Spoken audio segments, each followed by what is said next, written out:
माही का तजस्सुस।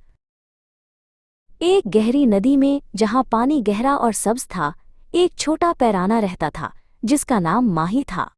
वो बहुत बहादुर और तजस्सुस पसंद था।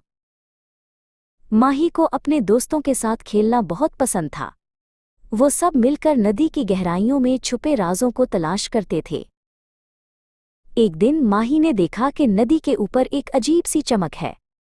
उसने कभी ऐसी चमक नहीं देखी थी। उसके दोस्तों ने उसे खबरदार किया, माही, ऊपर मत जाओ, वो जगह खतरनाक हो सकती है। लेकिन माही बहुत तजस्सुस पसंद था।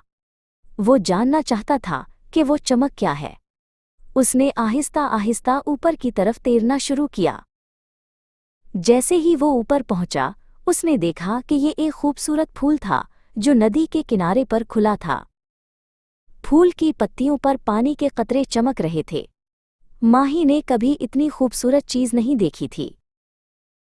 अचानक एक बड़ी मछली तेजी से माही की तरफ आई। वो बहुत गुस्से में लग रही थी। माही डरा नहीं, बल्कि उसने अपनी बहादुरी दिखाई। इसने तेजी से फूल के नीचे छलांग लगाई और बड़ी मछली से बच गया।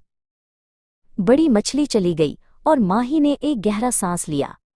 उसने सीखा कि तजस्सुस अच्छा है, लेकिन एहतियात भी जरूरी है। वो खुशी खुशी अपने दोस्तों के पास वापस चला गया।